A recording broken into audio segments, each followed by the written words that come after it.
Knowing Jesus was the best thing that happened to me.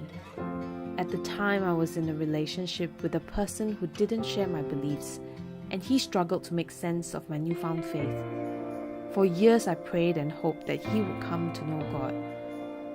That did not happen, yet we made plans to get married and even bought a house. I blindly believed that God would save him after marriage. My desire to be married was bigger than my desire for God. Only by God's grace and mercy did I finally have the courage to walk away from this relationship that was never intended for me. Previously, I was in a relationship with someone of a different faith and stopped going to church. Deep down inside, I knew I was going against God's word to not be yoked with unbelievers. But I always held on to the false hope that one day she would find Jesus.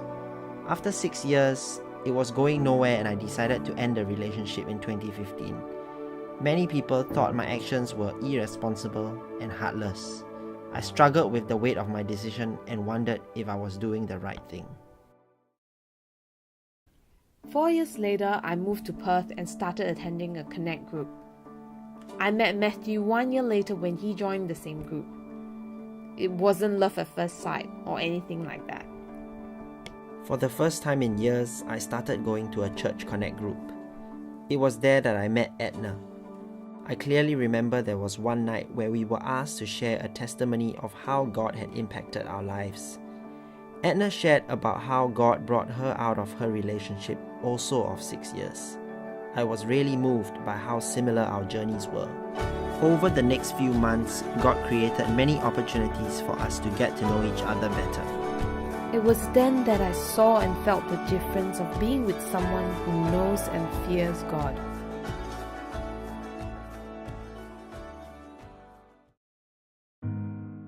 One evening out of the blue, I met my ex-girlfriend for dinner. I wanted to be completely honest, so I told Edna about it.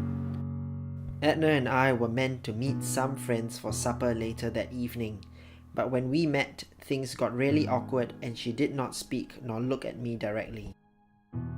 For me, it was a fear of getting hurt again. And I told God that night that if this was not meant for me, please take him away because I didn't want to take another wrong step. The Lord told me to share the verse Matthew 6:33 with Matt. Seek first his kingdom and his righteousness, and all these things shall be added to you. Over the next 5 days, the verse Matthew 6:33 appeared to me 4 more times through various people. All my life, I have never heard God speak more clearly to me before. It was at that moment that I felt the burden and guilt of my decision lift completely.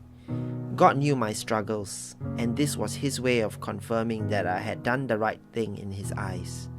I shared this miraculous experience with Edna.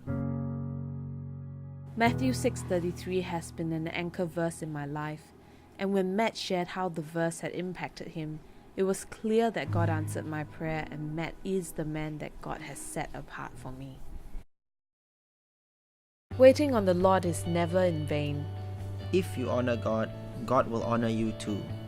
Because we chose to put God first, we have an amazing assurance of His love, and we both know this relationship is part of His better plan for us.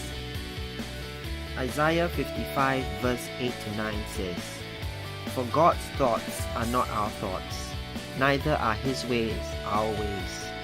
As the heavens are higher than the earth, so are His ways higher than our ways, and His thoughts than our thoughts."